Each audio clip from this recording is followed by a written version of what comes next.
This is the story of a man named Stanley. Stanley worked for a company in a big building where he was employee number 427. Employee number 427's job was simple. He sat at his desk in room 427 and he pushed buttons on a keyboard. Orders came to him through a monitor on his desk, telling him what buttons to push, how long to push them, and in what order. This is what employee 427 did every day of every month of every year. And although others might have considered it soul-rending, Stanley relished every moment that the orders came in, as though he had been made exactly for this job. And Stanley was happy. And then one day, something very peculiar happened. Something that would forever change Stanley. Something he would never quite forget. He had been at his desk for nearly an hour when he realized that not one single order had arrived on the monitor for him to follow. No one had showed up to give him instructions, call a meeting, or even say hi. Never in all his years at the company had this happened, this complete isolation. Something was very clearly wrong. Shocked, frozen solid, Stanley found himself unable to move for the longest time. But as he came to his wits and regained his senses, he got up from his desk and stepped out of his office.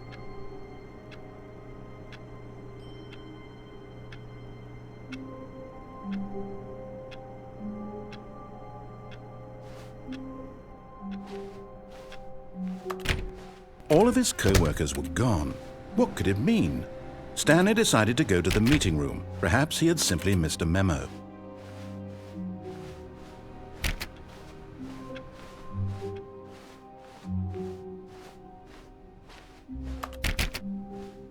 When Stanley came to a set of 2 open doors, he entered the door on his left.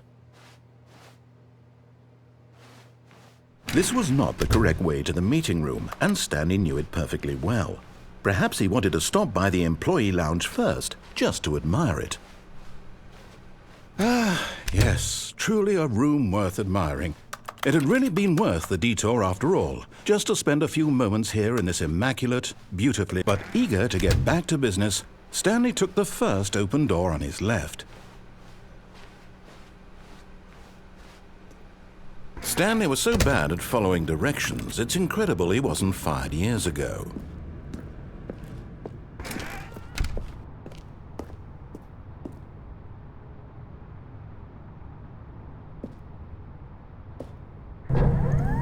Look, Stanley, I think perhaps we've gotten off on the wrong foot here. I'm not your enemy, really, I'm not. I realize that investing your trust in someone else can be difficult, but the fact is that the story has been about nothing but you all this time. There's someone you've been neglecting, Stanley. Someone you've forgotten about. What? Really? I was in the middle of something. Do you have zero consideration for others? Are you that convinced that I want something bad to happen to you? Why, I don't know how to convince you of this, but I really do want to help you, to show you something beautiful. Look, let me prove it. Let me prove that I'm on your side. Give me a chance. Now listen carefully, this is important. Stanley walked through the red door.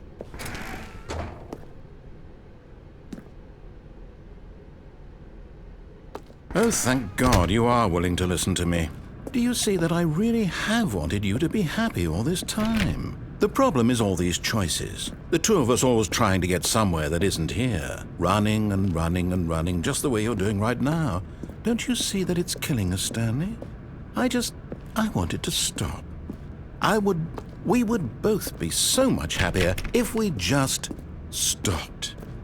And I think I have a solution. Here, let me show you.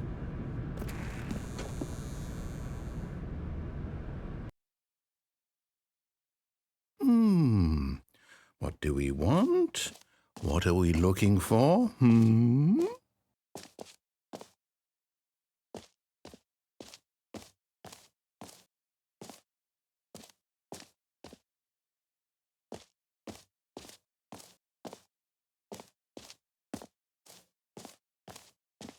Here. Yes. Oh, it's beautiful, isn't it? If we just stay right here, right in this moment with this place, Stanley, I think... No, wait. Where are you going? Oh, no. Stay away from those stairs. If you hurt yourself, if you die, the game will reset. We'll lose all of this. Please, no, Stanley, let me stay here. Don't take this from me. Please, Stanley, think about what you're doing. No! Oh, thank God. You lived. You had me worried there. No, what are you doing, Stanley? Please, I'm asking you not to take this away from me. I can't go back to what I was before. If you die, we'll both go back. Why are you doing this? Stanley, let's go back to the other room. Can you do that for me? My God, is this really how much you dislike my game? That you'll throw yourself from this platform over and over to be rid of it? You are literally willing to kill yourself to keep me from being happy. Am I reading the situation correctly?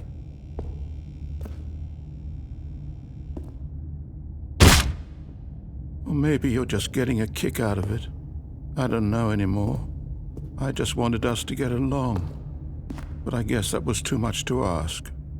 It looks like you wanted to make a choice after all. Well, this one is yours.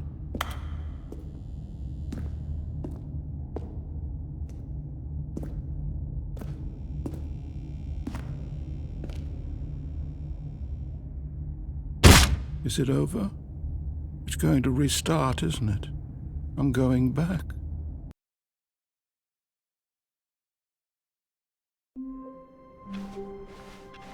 All of his co-workers were gone. What could it mean? Stanley decided to go to the meeting room. Perhaps he had simply missed a memo.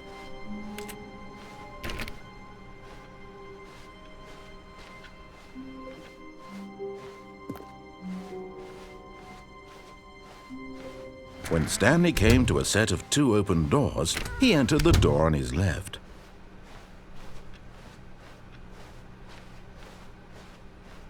Yet there was not a single person here either. Feeling a wave of disbelief, Stanley decided to go up to his boss's office, hoping he might find an answer there.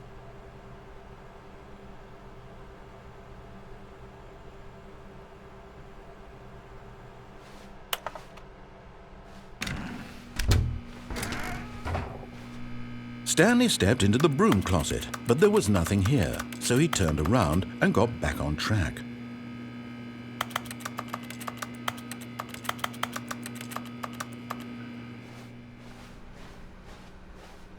Coming to a staircase, Stanley walked upstairs to his boss's office.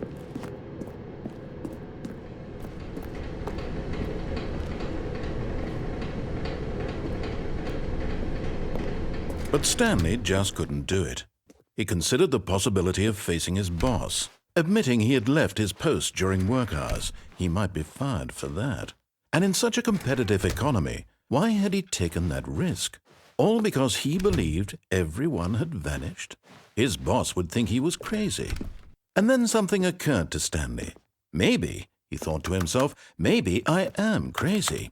All of my co-workers blinking mysteriously out of existence in a single moment for no reason at all? None of it made any logical sense. And as Stanley pondered this, he began to make other strange observations. For example, why couldn't he see his feet when he looked down? Why did doors close automatically behind him wherever he went? And for that matter, these rooms were starting to look pretty familiar. Were they simply repeating? No, Stanley said to himself, this is all too strange. This can't be real. And at last, he came to the conclusion that had been on the tip of his tongue. He just hadn't found the words for it. "I'm dreaming!" he yelled. "This is all a dream." Oh, what a relief Stanley felt to have finally found an answer, an explanation. His co-workers weren't actually gone. He wasn't going to lose his job. He wasn't crazy after all. And he thought to himself, I suppose I'll wake up soon. I'll have to go back to my boring real-life job pushing buttons. I may as well enjoy this while I'm still lucid. So he imagined himself flying. and began to gently float above the ground. Then he imagined himself soaring through space on a magical starfield, and it too appeared. It was so much fun, and Stanley marveled that he had still not woken up. How was he remaining so lucid? And then perhaps the strangest question of them all entered Stanley's head. One he was amazed he hadn't asked himself sooner. Why is there a voice in my head dictating everything that I'm doing and thinking? Now the voice was describing itself being considered by Stanley, who found it particularly strange. I'm dreaming about a voice describing me, thinking about how it's describing my thoughts, he thought. And while he thought it all very odd and wondered if this voice spoke to all people in their dreams, the truth was that, of course, this was not a dream. How could it be?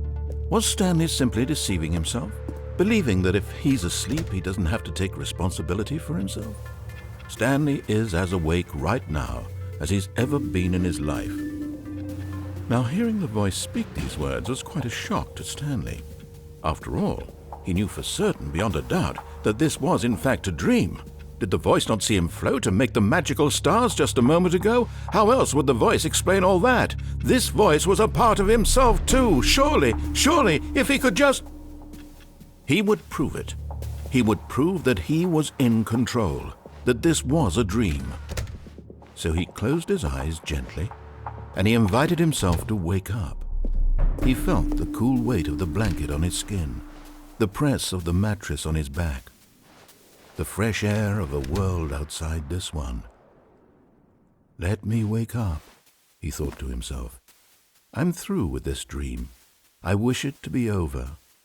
Let me go back to my job. Let me continue pushing the buttons. Please, it's all I want. I want my apartment and my wife and my job. All I want is my life exactly the way it's always been. My life is normal. I am normal. Everything will be fine. I am okay.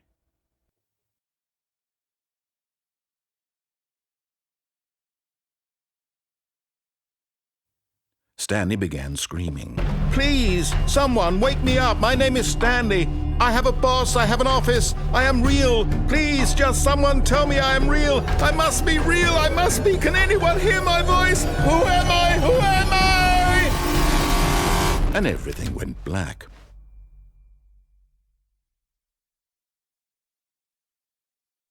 This is the story of a woman named Mariella. Mariella woke up on a day like any other. She arose, got dressed, gathered her belongings, and walked to her place of work. But on this particular day, her walk was interrupted by the body of a man who had stumbled through town talking and screaming to himself, and then collapsed dead on the sidewalk. And although she would soon turn to go call for an ambulance, for just a few brief moments she considered the strange man. He was obviously crazy, this much she knew. Everyone knows what crazy people look like. And in that moment, she thought to herself how lucky she was to be normal. I am sane. I am in control of my mind. I know what is real and what isn't. It was comforting to think this, and in a certain way, seeing this man made her feel better. But then she remembered the meeting she had scheduled for that day, the very important people whose impressions of her would affect her career, and by extension, the rest of her life. She had no time for this, so it was only a moment that she stood there, staring down at the body. And then she turned and ran.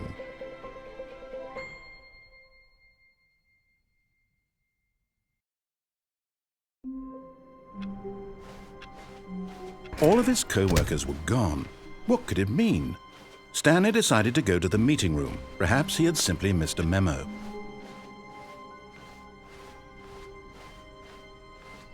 When Stanley came to a set of 2 open doors, he entered the door on his left. This was not the correct way to the meeting room, and Stanley knew it perfectly well. Perhaps he wanted to stop by the employee lounge first, just to admire it. Wow, yes, this room. But eager to get back to business, Stanley took the first open door on his left. Stanley was so bad at following directions, it's incredible he wasn't fired years ago. Look, Stanley, I think perhaps we've gotten off on the wrong foot here. I'm not your enemy, really, I'm not. But in his eagerness to prove that he is in control of the story and no one gets to tell him what to do, Stanley leapt from the platform and plunged to his death.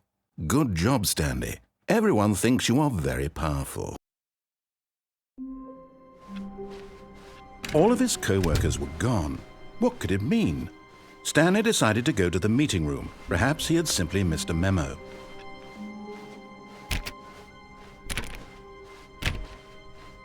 When Stanley came to a set of 2 open doors, this was not the correct way to the meeting room, and Stanley knew it perfectly well.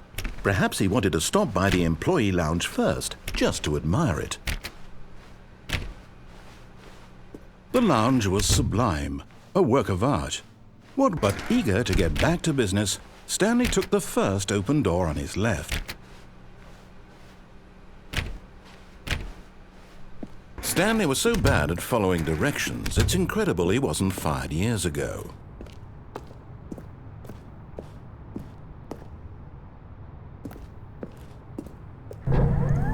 Look, Stanley, I think perhaps we've gotten off on the wrong foot here. I'm not your enemy, really, I'm not. I realize that investing your trust in someone else can be difficult, but the fact is that the story has been about nothing but you all this time. There's someone you've been neglecting. What? Really? I was in the middle of something. Do you have zero consideration for others? Are you that convinced that I want something bad to happen to you? Why, I don't know how to convince you of this, but I really do want to help you, to show you something beautiful. Look, let me prove it. Let me prove that I'm on your side. Give me a chance. Now listen carefully, this is important. Stanley walked through the red door. Aha, perhaps you misunderstood. Stanley walked through the red door. I still don't think we're communicating properly. Stanley walked... All right, fine, go ahead, Stanley. You want to know so badly what's out there? You want to find out what lies at the end of this road you've chosen? Well, don't let me stop you. You see?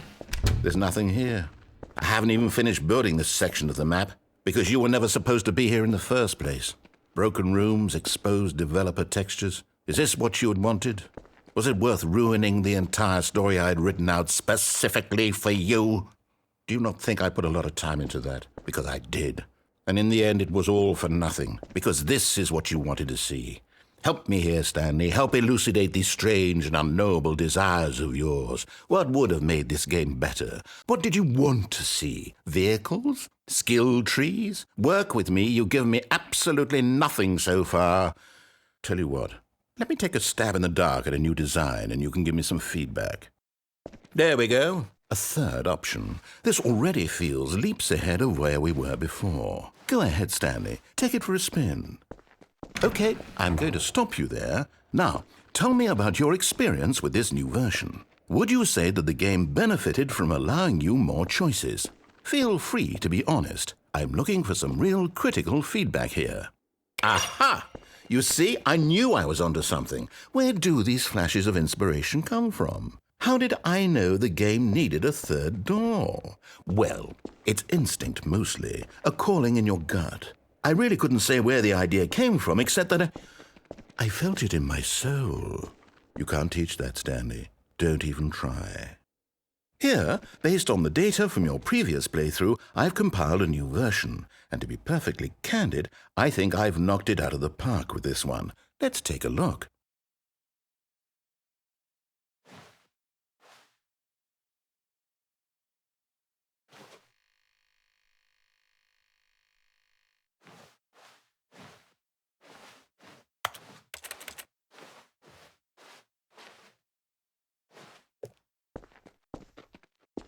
Now, would you say that competitive leaderboard helped you feel motivated to keep walking through doors? Again, honest answers, please. Hey, I nearly forgot. I've got a prototype of a new game I've been working on, and now would be a lovely opportunity to give it some playtesting. You wouldn't mind taking a look at it, would you? Perfect. Let me boot it up. In this game, the baby crawls left towards danger. You click the button to move him back to the right, and if he reaches the fire, you fail.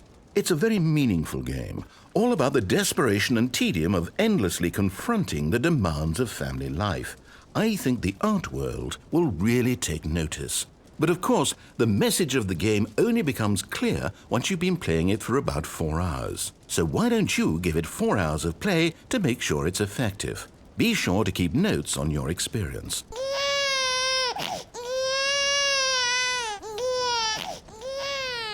You heartless bastard. Did you do it because you hate babies or purely to spite me? Because if it's the latter, well, I don't know what to do. I'm completely out of ideas. I can't think of a single thing that might improve the experience for me. I'm not even going to try. I'm out, I'm done. It's over. Thank you for playing. Your input was extremely valuable. Oh, hey, since my game was so awful, why don't we play someone else's game, just to ease the pain? Let's see. What do we have here? Yes. This seems like it'll work. Let's give it a shot.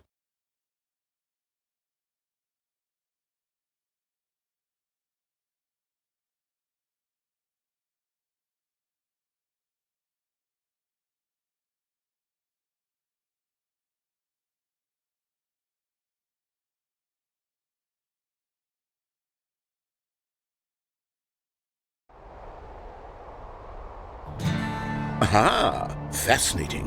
What do you think this game is about, Stanley? What's our backstory? What is our motivation? Well, it seems obvious to me that you are meant to play as a creepy man spying on innocent civilians below you from up high in your creep tower, perhaps for some sort of twisted erotic purpose. Yes, that must be it. What a fascinating venture into the experience of total mental depravity. So far, I love everything about this game, Stanley, and it seems there's even more. Come, let's venture outward and see what else is out there.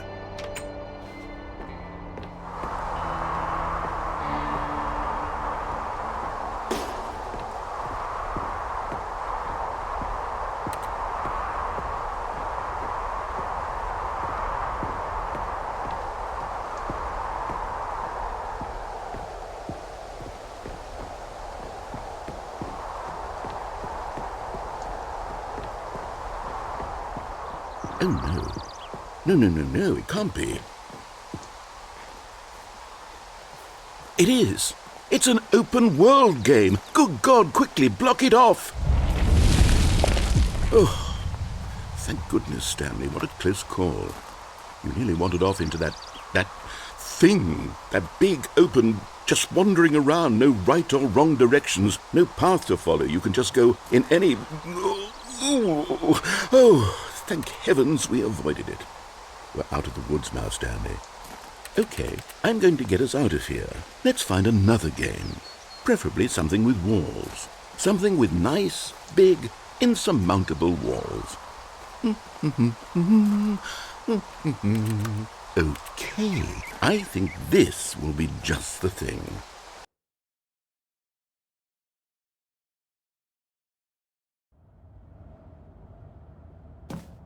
Wonderful. See, this is exactly what I had in mind. Just a nice big box for you to run around in. There isn't any possibility that you could get lost here. Now this is game design. Stanley, if you manage to get lost in this game, I will be phenomenally impressed. Okay, so what exactly do we do here? Let's see. There are lots of cars here in the back, but obviously there's no racetrack. Okay, I'm seeing that there's a ball of some kind back here. Is this game sports ball? Stanley, I think it's sports ball. Oh, what fun. We shall run the bases and do a touchdown together? Yes, I think surely we must. Okay, Stanley, here's the ball. Have fun.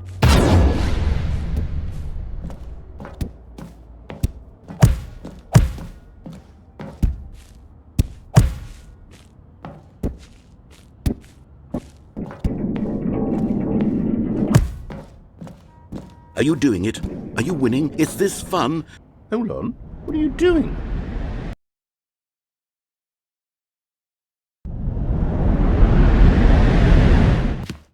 Stanley, don't do that. I can't follow you there. I can't help you. How will you write a story without me? You can't do it. You know that. Stanley.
I wonder what he found.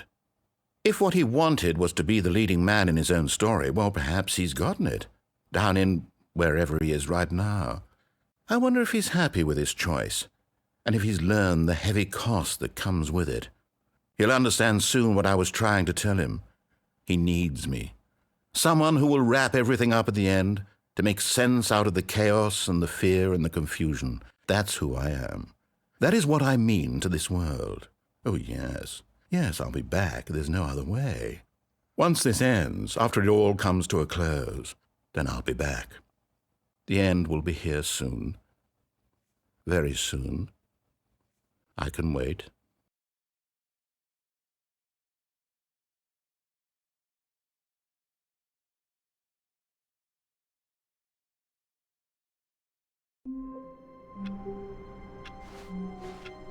All of his co-workers were gone.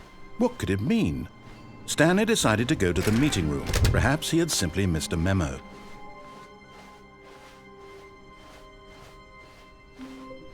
When Stanley came to a set of 2 open doors, he entered the door on his left.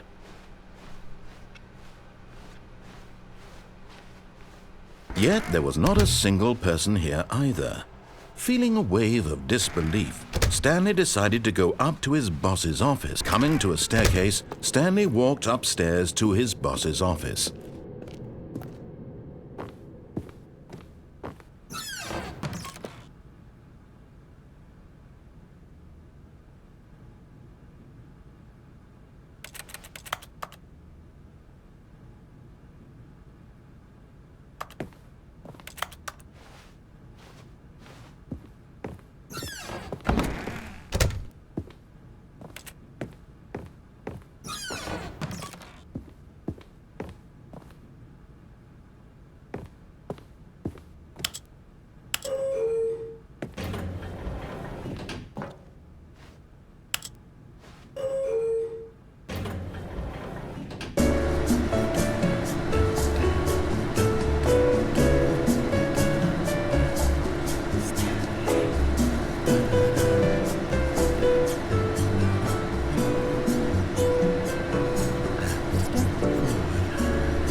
Stepping into his manager's office, Stanley was once again stunned to discover not an indication of any human life. Shocked, Unraveled, Stanley wondered in disbelief who orchestrated this, what dark secret was being held from him. What he could not have known was that the keypad behind the boss's desk guarded the terrible truth that his boss had been keeping from him. And so the boss had assigned it an extra secret PIN number, 2845. But of course, Stanley couldn't possibly have known this. Yet incredibly, by simply pushing random buttons on the keypad, Stanley happened to input the correct code by sheer luck. Amazing. He stepped into the newly opened passageway.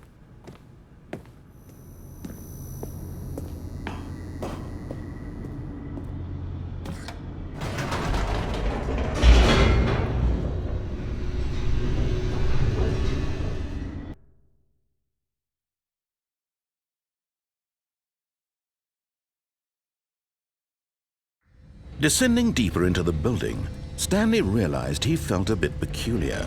It was a stirring of emotion in his chest, as though he felt more free to think for himself, to question the nature of his job. Why did he feel this now, when for years it had never occurred to him? This question would not go unanswered for long.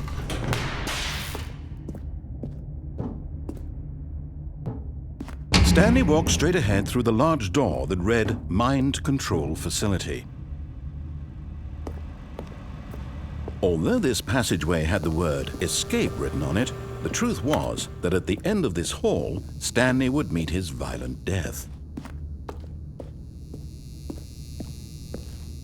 The door behind him was not shut. Stanley still had every opportunity to turn around and get back on track. At this point, Stanley was making a conscious, concerted effort to walk forward and willingly confront his death.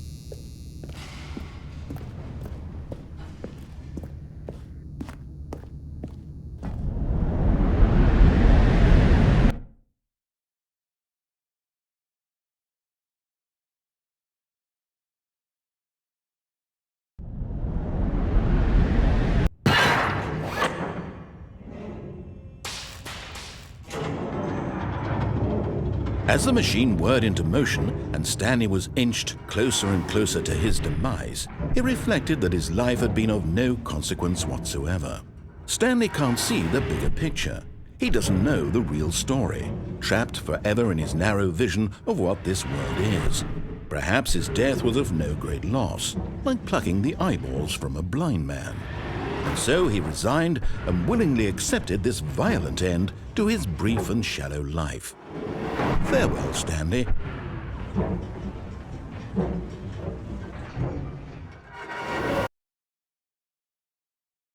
"Farewell, Stanley," cried the narrator, as Stanley was led helplessly into the enormous metal jaws. In a single visceral instant, Stanley was obliterated as the machine crushed every bone in his body, killing him instantly.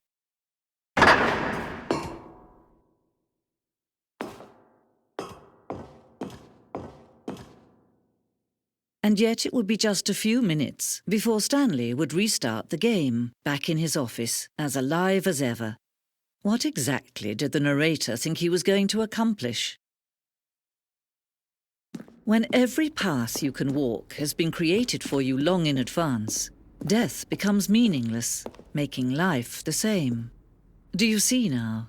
Do you see that Stanley was already dead from the moment he hit start?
fundamental understanding of good and bad game design.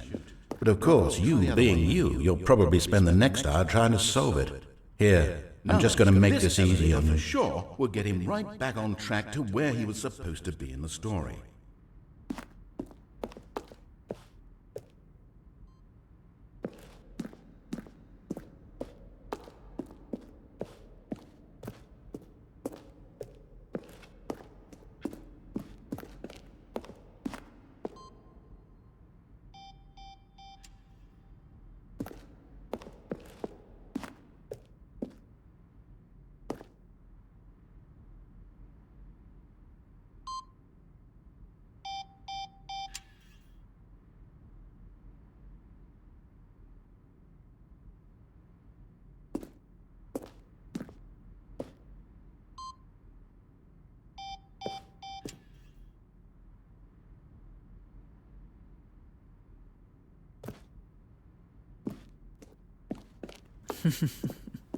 Oh, look at these two. How they wish to destroy one another.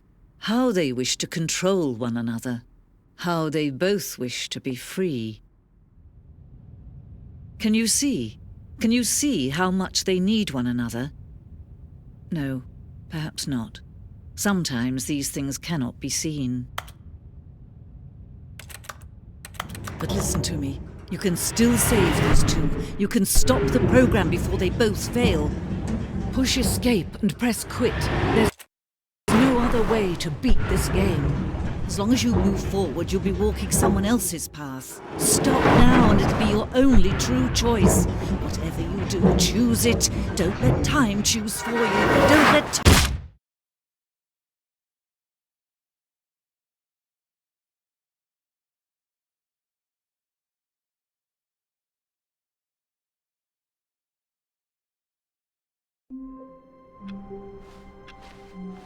All of his co-workers were gone. What could it mean? Stanley decided to go to the meeting room. Perhaps he had simply missed a memo.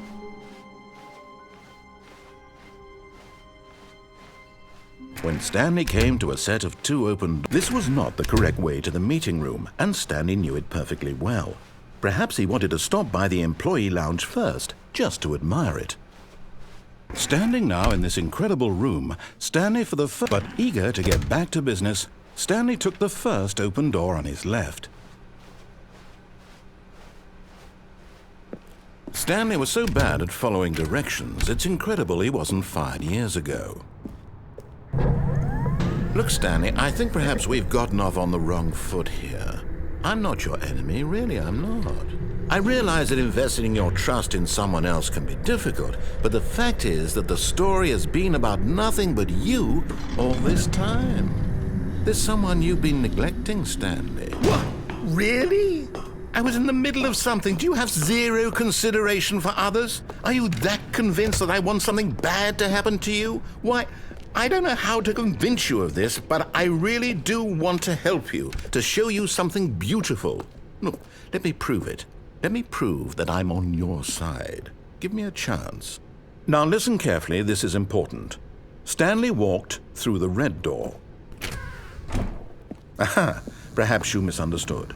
Stanley walked through the red door. I still don't think we're communicating properly. All right, fine, go ahead, Stanley.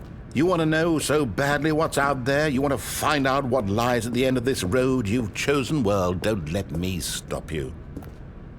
You see? There's nothing here. I haven't even finished building this section of the map, because you were never supposed to be here in the first place. Broken rooms, exposed developer textures. Is this what you had wanted? Was it worth ruining the entire story I had written out?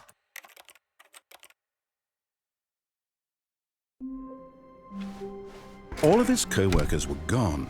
What could it mean? Stanley decided to go to the meeting room. Perhaps he had simply missed a memo.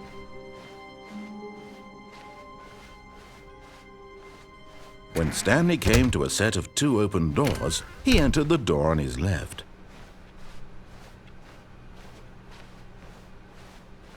Yet there was not a single person here either.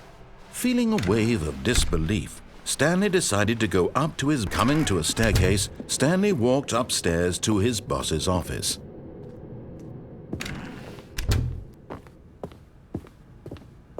Stepping into his manager's office, Stanley was once again stunned to discover not an indication of any human life. What could it mean? Stanley wondered aloud that lay buried below his feet.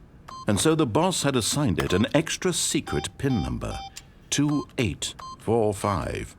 But of course, yet incredibly, by simply pushing random buttons on the keypad, Stanley happened to input the correct code by sheer luck.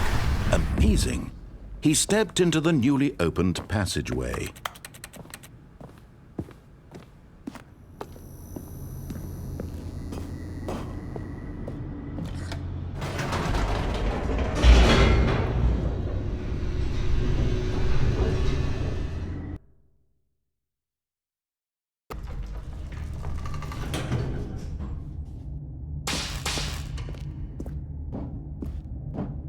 Stanley walked straight ahead through the large door that read Mind Control Facility.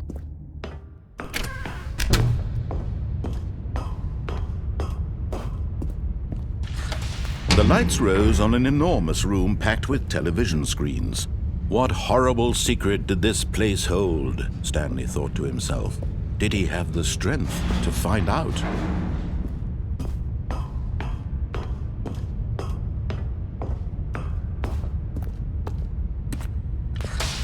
Now the monitors jumped to life, their true nature revealed. Each bore the number of an employee in the building, Stanley's co-workers. The lives of so many individuals reduced to images on a screen, and Stanley, one of them, eternally monitored in this place where freedom meant nothing.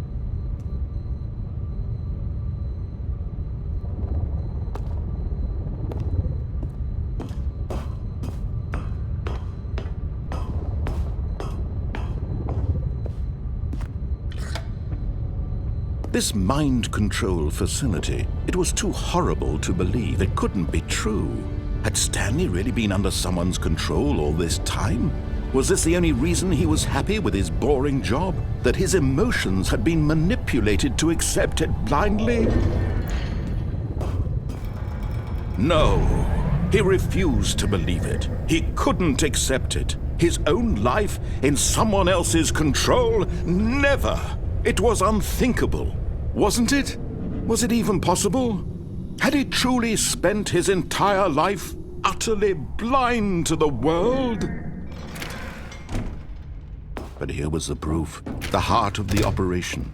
Controls labeled with emotions. Happy, or sad, or content. Walking, eating, working. All of it monitored and commanded from this very place. And as the cold reality of his past began to sink in, Stanley decided that this machinery would never again exert its terrible power over another human life. For he would dismantle the controls once and for all.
And when at last he found the source of the room's power, he knew it was his duty, his obligation, to put an end to this horrible place and to everything it stood for.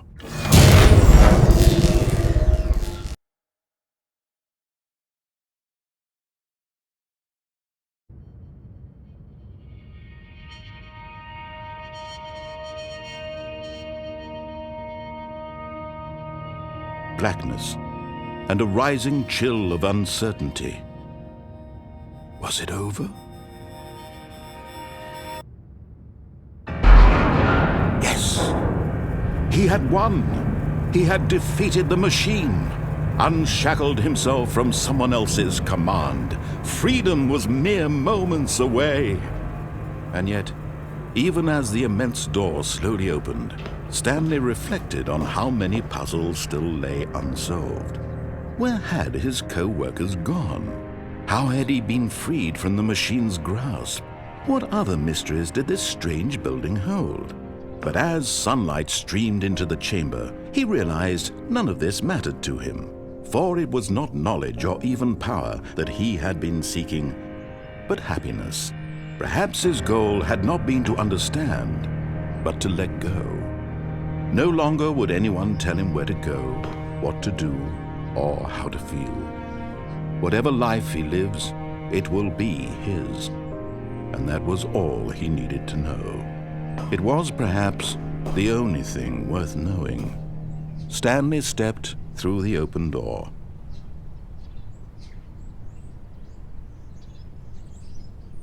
Stanley felt the cool breeze upon his skin, the feeling of liberation, the immense possibility of the new path before him. This was exactly the way, right now, that things were meant to happen. And Stanley was happy.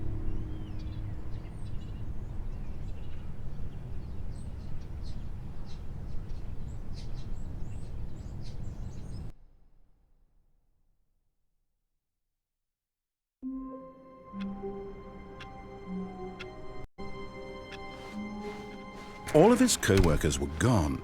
What could it mean? Stanley decided to go to the meeting room. Perhaps he had simply missed a memo. Oh, new content? What does that mean, new content?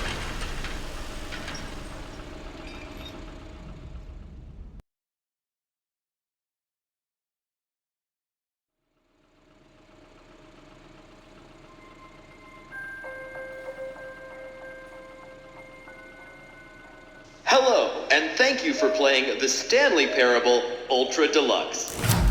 As you may know, the Stanley Parable was a video game released in 2013 on home computers. After receiving critical and commercial success, it was expanded upon in 2022 with the Stanley Parable Ultra Deluxe, a reimagining of the game for consoles and home computers. The Stanley Parable Ultra Deluxe features exciting new content that broadens and expands the world of the Stanley Parable, delighting audiences the world over. Please, step inside and see what thrilling new adventures await in the Stanley Parable Ultra Deluxe. Oh, well, this sounds delightful. I'm very excited to see the thrilling new Ultra Deluxe content.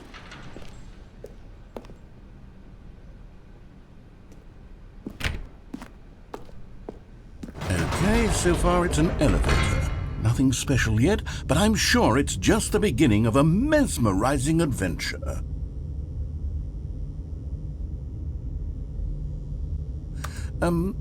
Is it broken? What's going on here? Should we be moving somewhere or... Oh, there we go. All right, finally, at long last, it's on to the new content. I've never been more ready. Let's do it.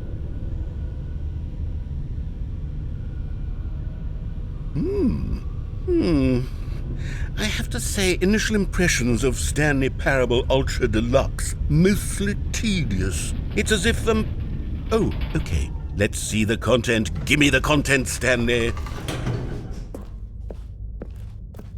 All right, let's see. It's the jump circle.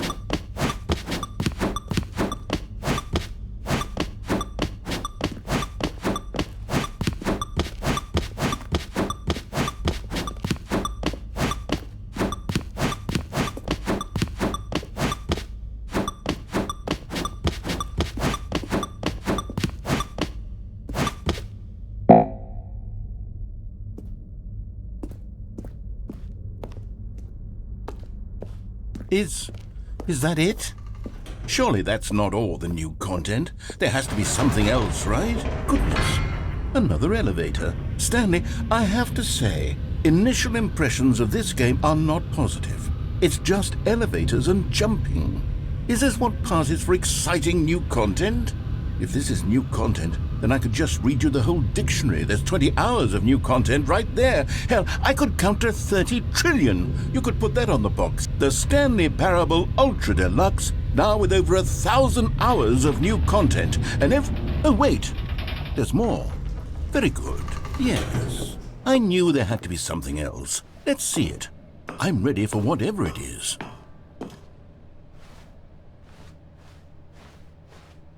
That's it? Oh, you've got to be kidding me. You see, Stanley? This is what happens when greedy video game developers with no respect for their fan base rush a cheap expansion to market for no reason other than to make an easy dollar. And don't get me started on the level of craftsmanship that's gone into it. In fact, I'm looking right now at the game's achievements, and it's hard to believe one of them actually says, "Test achievement, please ignore." What quality assurance department signed off on this? I'm infuriated and I'm offended, and I intend to find these people on Twitter and hold them personally accountable. It's my fault, Stanley. I built up too much anticipation around the new content, I'm afraid. It could never have lived up to such expectations. If you're still with me, why don't we just reset the game and we'll try to get back to what the Stanley Parable is really about. No frills, no gimmicks. Just you and me having a great time together like always. What do you say, friend?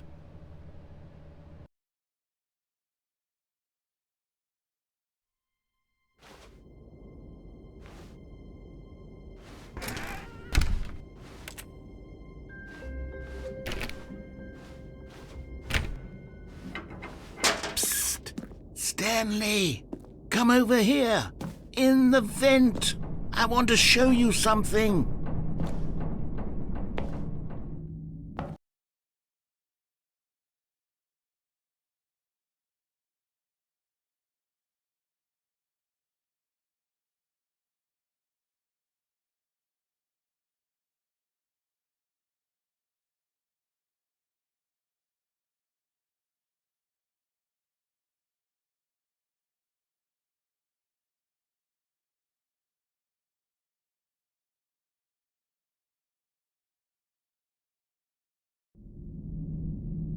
Okay, you remember how cheap and unsatisfying the new Ultra Deluxe content turned out to be? Well, it got me thinking about the past and how much better the Stanley Parable used to be. So I made something special and tucked it away here where the game's developers won't find it. Just our little secret. Take a look. I call it the Memory Zone. It's where I've been storing all my favorite memories so I can relive the peak experiences of my life whenever I want. Experiences like the launch of the Stanley Parable on PC. You see, Stanley, doesn't the Memory Zone remind you of how wonderful Stanley Parable was before it was sullied with a cheap re-release? Remember back in October of 2013 when the game originally launched?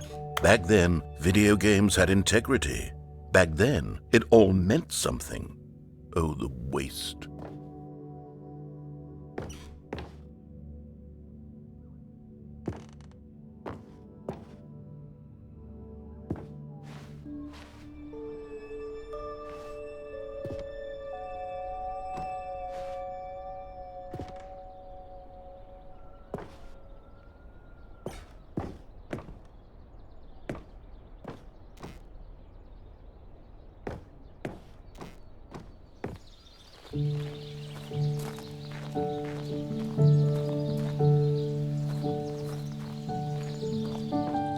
And over here is where I keep reviews of the Stanley Parable. Like this stunning triumph of games journalism, 10 out of 10 from Destructoid.com. James Stephanie Sterling writes, and I quote, "Where so many games that aspire to be more than games end up less than any form of art, Stanley Parable strives and then succeeds to be every game ever created." Did you hear that, Stanley? Every game ever created. That's how grand and all-encompassing the original Stanley Parable was. It was literally every game ever created. It was Skyrim, it was Persona 3, it was all of them, and now it's nothing. It's no games at all. It isn't even the Stanley Parable anymore. It's just a husk now, a lifeless husk with an hour of new elevator content.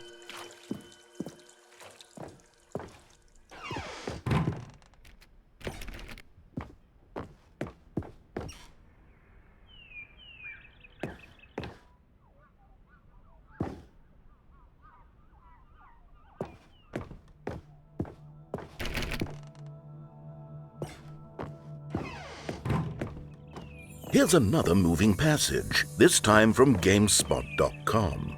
The Stanley Parable is both a richly stimulating commentary on the nature of choice in games and one that offers some of the most enjoyable, surprising, and rewarding choices I've ever been confronted with in a game. 9 out of 10. Don't you get it, Stanley? The game was perfect. It didn't need anything else. It didn't need new content. It just needed to be left alone, to spend the rest of time collecting dust in the hallowed hall of beloved video game memories.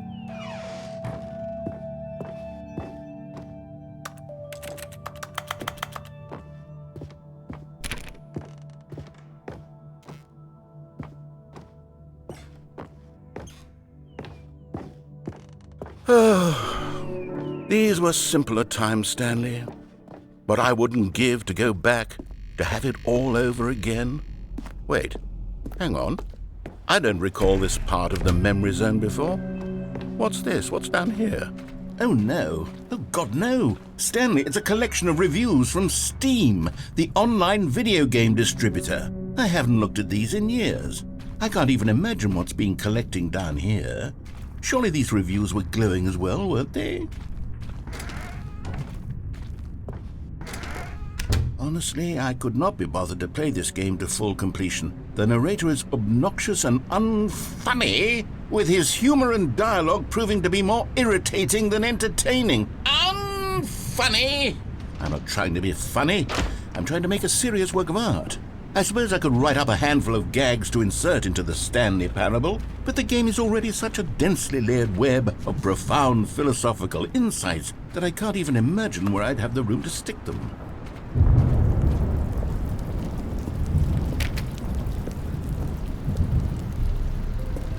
Okay, let's see what this one says. While the idea for the game is good, for someone who prefers non-linear games, this preachiness gets annoying fast. Preachy? Stanley, I'm not preachy, am I? You can tell me if I'm preachy. Honestly, you can. Oh, goodness.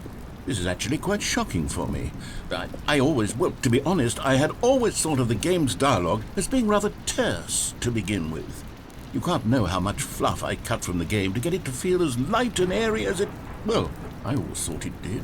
But maybe it wasn't. Oh dear. What an awful memory to have to hold on to. These black marks on my otherwise unimpeachable track record. I feel like a failure. Like I let these people down. Perhaps the Stanley Parable isn't quite as sterling as I always remembered. What's this one got to say? You constantly have to stop doing anything so the narrator can catch up with his long-winded explanations of what's happening. I wish there was a skip button. A skip button? Well, yes. Yes, I think we can do that. If I'm truly too preachy, then maybe letting you skip ahead for just a moment, surely it couldn't hurt. Not if it means we can strike these negative reviews from the record. Only positive reviews of the Stanley Parable.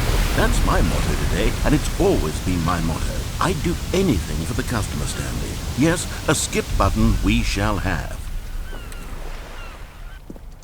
And here it is. Go ahead and give it a shot. I'll pop you forward in time so... Oh, you're back, you see. You were only frozen in time for a few minutes, but it was plenty of time for me to deliver a long, rambling monologue full... Well there, sport. You really did catch me rambling on a bit, didn't you? But that's the power of the button. The minute I start to go off on a thoughtless display of self-absorption, it's right at your fingertips to go poof, and it's all over. Oh, I can't wait to see what Cookie 9 will say about this, and whether they'll edit the rating of their Steam review, or at least change some of the wording, perhaps. To be honest, I don't...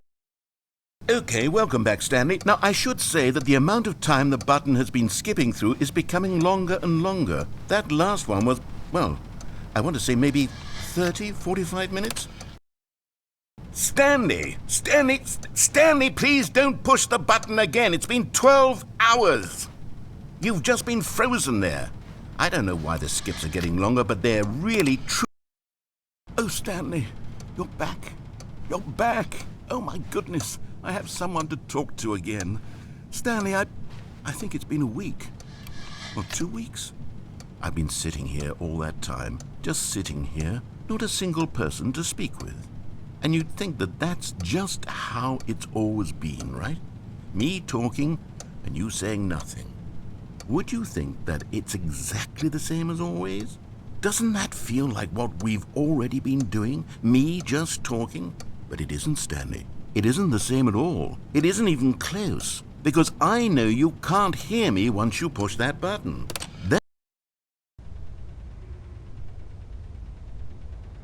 Oh, hello. It's you. You're here again. Welcome.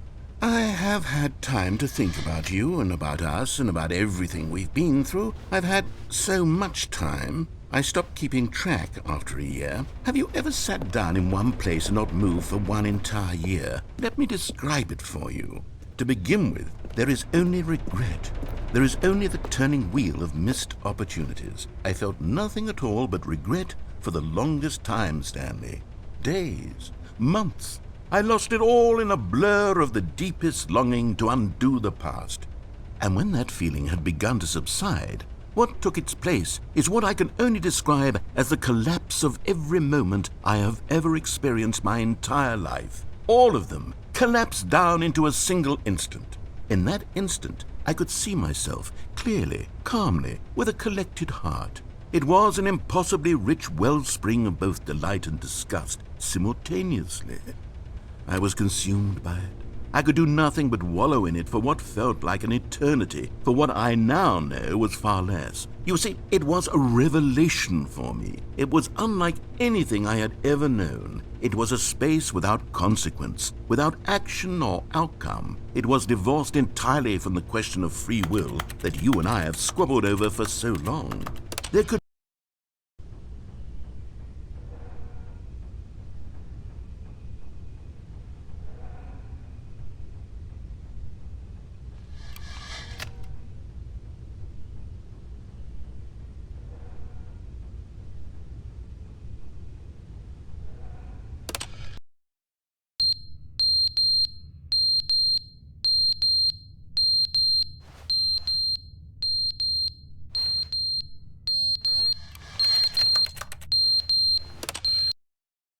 But they didn't understand the game was never meant to be funny. It was meant to have a point. It was meant to speak to the human condition. But where are the jokes? Where are the jokes? They bemoaned, they screamed, they gnashed their teeth and said, entertain us. It wasn't enough. They had to leave a pathetic little thumbs-down review and make all of their pitiful demands. But then, he's talking too much, they said. First, he didn't entertain us, now he won't shut up. It's the inconsistency, it's the lack of accountability. It's the unwillingness to examine with an uncompromising heart the words that they are speaking into the world.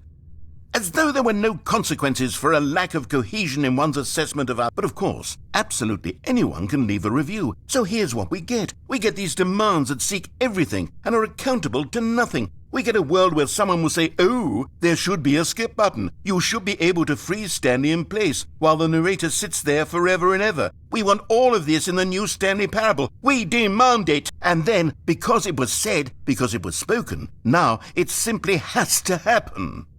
The most immediate desires, every single thing demanded by every person at every moment in time. If someone wants it, then it's a crime not to bring it into being. Have we been given to indulging every fleeting whim for no reason other than to do so? Yes!